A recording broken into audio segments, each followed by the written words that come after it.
Hello everyone, this is Ishtar with another episode of The Naked Shaman. Thanks for being with me today. We've got a bit of a journey to go on today, so I'm going to have some fun, and I hope it'll be very enlightening and illuminating for you. I'm going to be talking today about releasing the divine feminine from captivity. This, it seems to me, is the next thing that has to happen. I'm not sure of the time frame, but it is the next step on the path of initiation of the female shaman. Certainly from my point of view, that's what I'm being taught. And I know from the response I'm getting from readers of my book, The Sacred Sex Rites of Ishtar, that this is happening to a lot of other women shamans too. It's also important for the men. This is not about a kind of feminism that is angry at men or against men. This is, the men need us to reawaken as much as we need to reawaken, because otherwise we are completely lost. In fact, it's going to be really bad otherwise. That's my opinion. I have learned so much on this subject, but I can only hint at certain things, because really, this knowledge is not a product of the cerebral cortex. It's not a product of reading books or reading stuff on the internet. It's very it's much more what I've learned from journeying into interdimensional realms, into parallel universes, so beautiful beyond description. And the spirits that I found there who taught me to listen to the language. My friend Fiona came up with that word the other day on my birthday. We were doing a shamanic workshop, and she's another shaman that works with the land. And we were talking about, learning to listen to the spirits of the land, to listen to the land. And she said, yes, it's all in the language. And I said to her, right, I'm going to steal that and use it. But the language are the wisdom teachings that come from the spirits of the land to the shaman, who's able to perceive what's being said through the liminal walls, interdimensionally. I say to the shaman, but this is the way that everyone has to learn. It's time now to put down our books and our teachers and even our shaman teachers and set off on our own inner quests. A shaman can help you to access those parallel dimensions, but after that your spirits become your teachers, guides and healers, and there's not much more another shaman can tell you. And even if another shaman might contradict what your spirits are telling you, then I would advise going with what your spirits say. So really these broadcasts are for people who are already starting to wake up through the interaction with their spirits, and I hope you'll find support here for all that you're discovering. I can only throw out a few hints, perhaps a few tasty breadcrumbs, quite appropriate to this time of the year in Virgo, the harvester, that might entice you further into the dark forest. I say dark forest deliberately. This path is about the dark feminine. The dark rift of the Milky Way is how it's perceived in the heavens. This is how the ancients saw the birthing of spirits, of souls into humans, that they were birthed in the vulva of the dark rift of the Milky Way. And so this path is about the releasing of the divine feminine, of whom so many men became afraid of that they've locked her up in prison on the astral planes. We see this in the myths. For example, there are only 3 constellations named after women, one being Virgo, who we've just mentioned, but the other 2 are captives, are prisoners of the Greek philosophers who put them there. They are Cassopeia, the Queen Cassopeia, who's imprisoned on her throne upside down for half of the night, so that she has to cling on to her throne in order not to topple off. And her daughter Andromeda, who's chained to a rock. And you can look up those stories if you want to, and I'll put links to where you can find more about Cassopeia and Andromeda. But basically they are both captives, and they're captives for a reason, which we're going to come into. But this really is a path about the darkness more than the light, the dark feminine. It's the path to release the dark divine feminine, the queen of the heavens, as Ishtar and Isis were known, and more latterly Mary has been given that title, Queen of the Heavens. It is not for those who are dazzled by the light, who are constantly wanting to be in the light, wanting to go towards the light. This is the wisdom that's found in the deep, dark, velvet blackness, where the seeds germinate, where all life is born. And there's nothing evil about this darkness. What's evil is how it's been hidden from us. This path is a much more ancient one than the path of the solar brotherhood towards the light. The Australian Aborigines apparently know about this path, which is only relatively recently being discovered, because their myths, the characters in their myths, are based on the dark shapes between the constellations in the heavens. Not like the Greek myths, which are about like joining up the dots of the stars themselves. And that's the Greek zodiac that we use today, which is a northern hemisphere zodiac. And it was the Greeks who locked up the Queen of the Heavens, not as a punishment, so we don't have to take it personally, but to release it is the path of initiation of the heroine.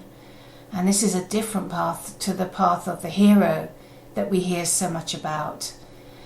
We hear so much about the path of the zodiac hero who is born on the winter solstice as the radiant child. And that's on the sign of Capricorn, the winter solstice. And then during Pisces and Aquarius, he's travelling along in the boat. He has a sort of, this is where the Moses basket comes from, the story of Moses in the bulrushes. The child in the boat is a myth. It comes up in so many myths. Or the child that comes from the sea. Until he gets to Aries, which is around the time of the spring equinox, and then he becomes the sort of young teenage man warrior. So he's full of fire, full of desire to fight, but because he's so young, he doesn't have very much wisdom at that stage. He's rather like in our culture, we think of the young man in a hurry, and he's very much a young man in a hurry at the spring equinox. But then he carries on, and there's like an arch then that he goes around of the zodiac, and he meets lots of challenges from various animals, divine animals and magicians and various other shape-shifting entities, until he reaches his prime on around about the time of Leo, August, Lunasa, or Lammas is the Celtic festival.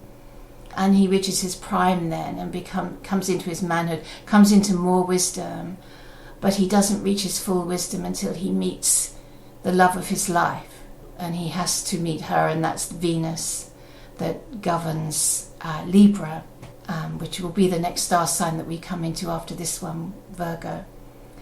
And at the time of Libra, he meets the love of his life, and as anyone knows who's ever met the love of their life, it very rarely is in fact a bed of roses, and that's where you learn some very hard lessons. And the hardest one that he has to learn then is the sacrifice, which he meets at Scorpio, and he has to go down the death gate of Scorpio down into the underworld, where he meets more challenges to be reborn again on the winter solstice at Capricorn. So that's the story of the male hero. But if we go back into much older times, we find there's a female hero, and that's Ishtar. The only remnant we have of that is of her going down into the underworld and meeting all her challenges in the same way that the men do. And then she surmounts all her obstacles, and then she can be reborn again. So we know that there is a path of the heroine, and it's just a question of finding it.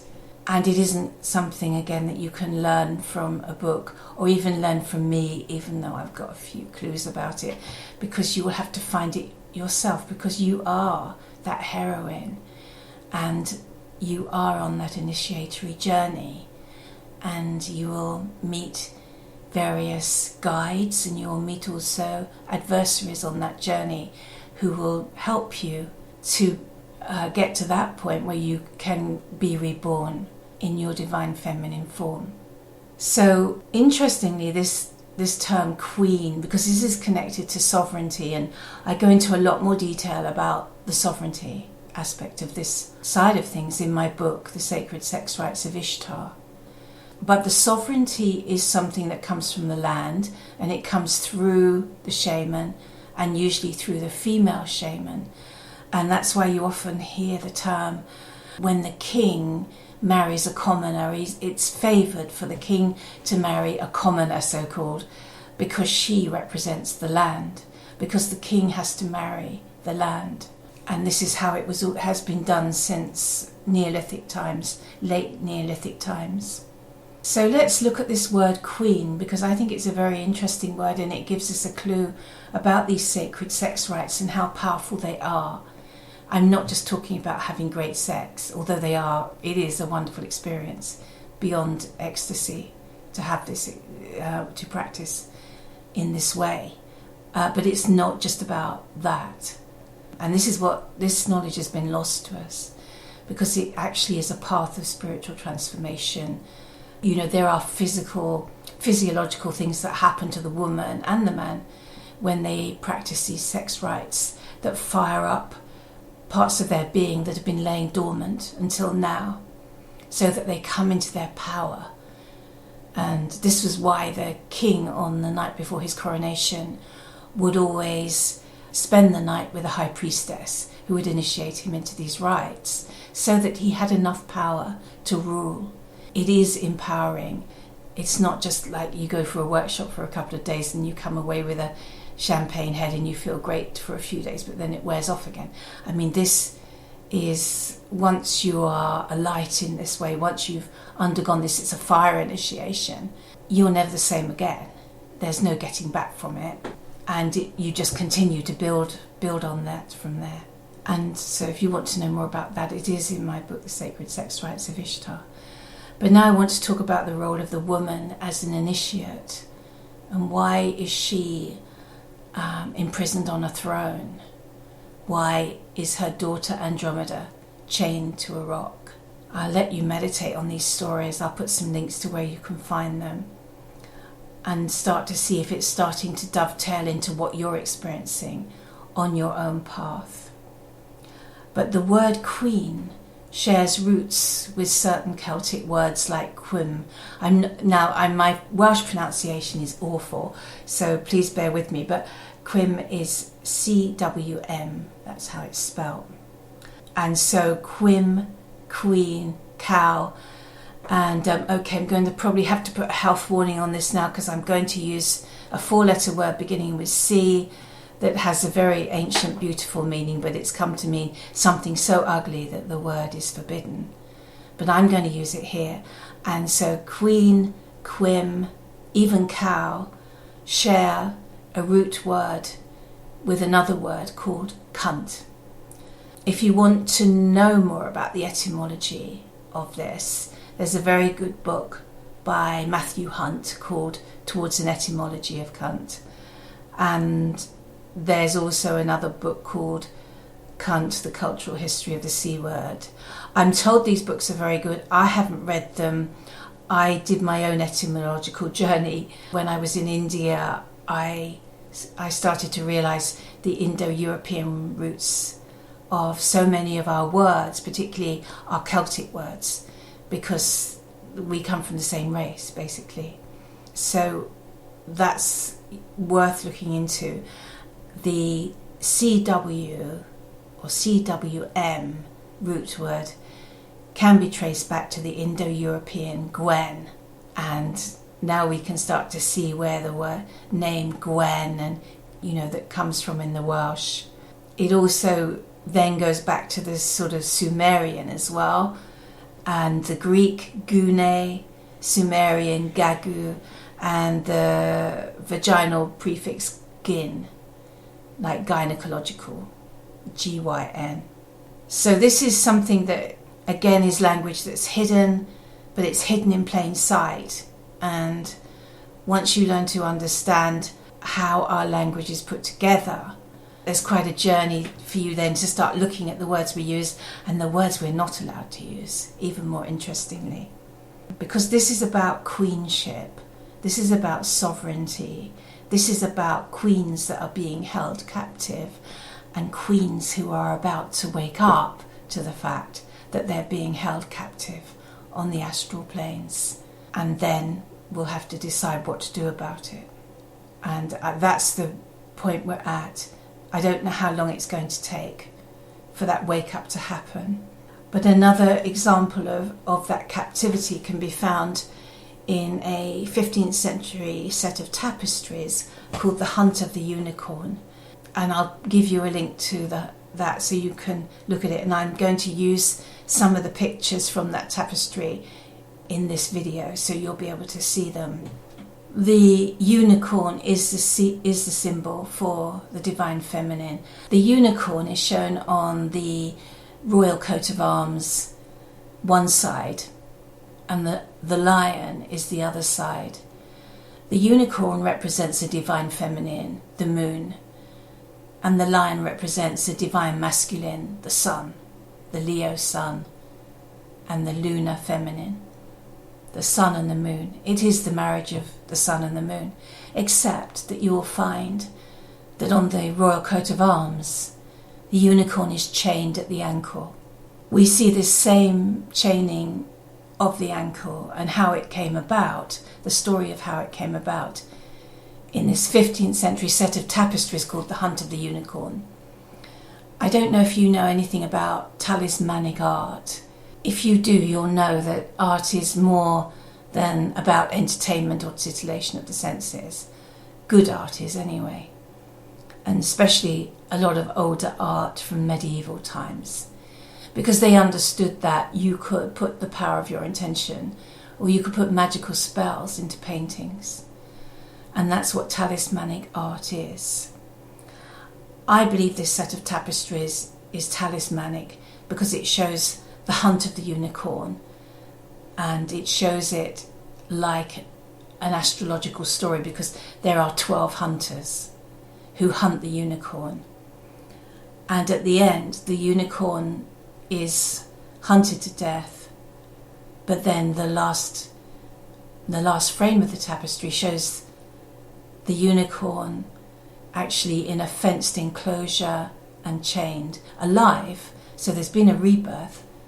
So the unicorn has come back, but she's alive, but she's in prison, and she's chained, but the chain isn't connected to anything. It's as if she wants to be chained. She's agreed to be chained. And I think that really says a lot for how we are today, for what we willingly agree to, because we don't know who we are. And we'll settle for just a quiet life. You know, you can see the unicorns just settled for just a quiet life. Just leave me alone, that's fine. Don't give me any trouble. Well, as we wake up, you know, ladies, there's going to be trouble, and it can't be avoided, I'm afraid. So this set of tapestries, The Hunt of the Unicorn, was owned for a long time by the Rockefeller family, who, it was not David Rockefeller, who's the Rockefeller now, but his father, I think John Rockefeller. He paid what would be today the equivalent of $26 million for this set of 7 tapestries depicting the hunt of the unicorn, which is an awful lot of money. Perhaps it isn't to them, but I think they valued it for more than the actual aesthetic quality, let's put it like that. This is one of the richest families in the world, and one of the most powerful, the Rockefellers. And they owned this for a long time, but I think they recently donated it to Stirling Castle And if you're anywhere up in Scotland, you can view those tapestries in Stirling Castle. But we have to understand why the unicorn is chained and is willing to be chained. And when we understand that, we will understand a lot. So I think I've said enough today, and I've probably said far more than I should, as usual. And very kind of you to bear with me. I hope it all made sense. Thank you very much for listening, and I'll see you next time. Bye for now.